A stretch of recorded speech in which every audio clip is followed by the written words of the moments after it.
Daily Broadside, day 414. Well, the last 24 hours seemed to be a major success. Got into town at Cherokee, North Carolina, checked into the casino, 18th floor. Me and my buddy Teeter spent a good 20 minutes discussing whether or not I could jump out the window and clear both lanes of traffic in the parking lot and over a fence on the side of the mountain. He thinks I could not. I think I could. I tested the theory by running into the room and showing him how far I can broad jump. And I think we settled on the fact that I would just be stuff on the sidewalk down there. But at any rate, we then left for the show.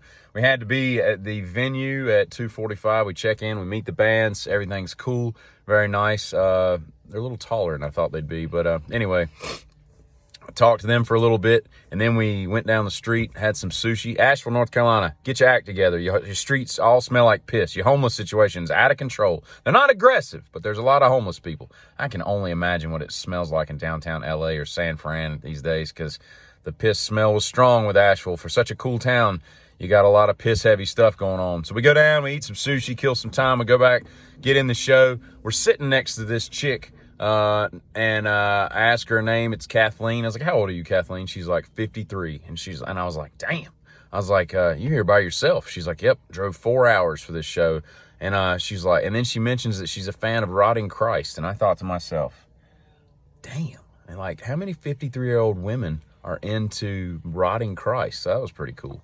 So she'd never heard Mastodon before. She was there to see Gojira and all, but she ended up being a fan at the end of it. It was pretty cool. We had a good time. So anyway, I'd been drinking, I started drinking beer at the sushi place, switched to Red Bull and vodka, and then bourbon later on that night.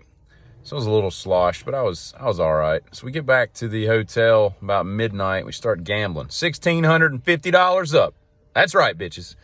Probably shouldn't be saying that on here, but nevertheless, I did. About 2 a.m., noodles and coconut water. Ah, yes. And I retired to the room. Well, we got in the room. They gave us one king bed because we checked in early, so they switched our rooms on us. And I was like, man, I'll sleep on the pull-out. I don't usually pull out, but I'll sleep on the pull-out. See what I did there? And then, so I get up there, and so by this time, I've had enough alcohol. It is time to just lay down and pass out. And I have to make the bed first.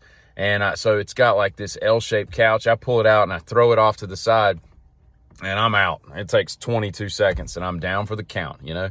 And my buddy comes by about an hour later, said he could barely get in the room because I'd put all the furniture between the bed and the door.